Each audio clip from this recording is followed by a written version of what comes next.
దేశంలో ఏ రాష్ట్రంలో లేని విధంగా రాష్ట్ర ప్రభుత్వం రైతులకు విశ్వాసం కల్పించే విధంగా వారి భూములకు రక్షణ కవచంలా ఉండేలా భూభారతి చట్టాన్ని తీసుకువచ్చిందని నకరికల్ శాసనసభ్యులు వేముల వీరేశం అన్నారు. ప్రతి మనిషికి ఆధార్ కార్డు ఉన్నట్లే భూమి ఉన్న ప్రతి రైతుకి భూధార్ కార్డును ప్రభుత్వం ఇవ్వనుందని, దీని ద్వారా ఏ సర్వే నెంబర్లో ఎంత భూమి ఉందో రైతుకు తెలుస్తుందని అన్నారు.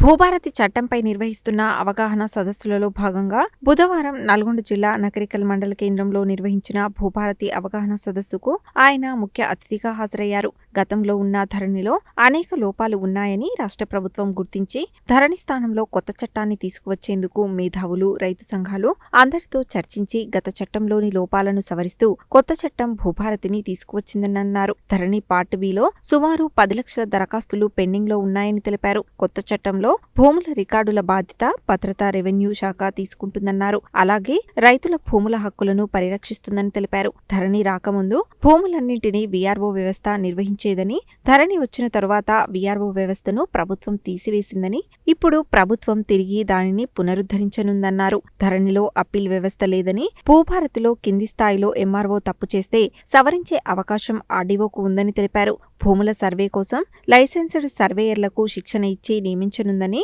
దీని ద్వారా రైతుల భూములకు హద్దులు కల్పించే అవకాశం ఉందన్నారు.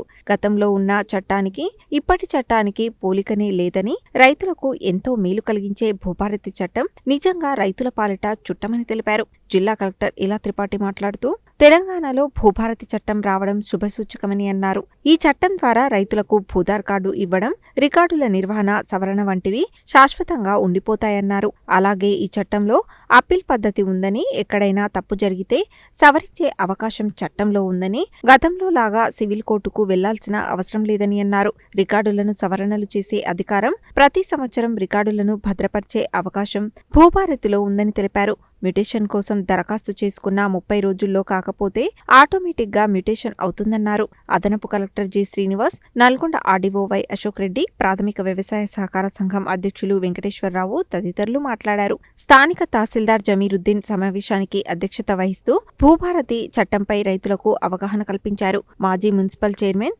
వైస్ చైర్మన్, కౌన్సిలర్లు తదితరులు ఈ కార్యక్రమంలో పాల్గొన్నారు. కాగా తెలంగాణ సాంస్కృతిక కళాకారులు భూభారతి చట్టంపై రైతులకు తమ పాటల ద్వారా అవగాహన కల్పించారు.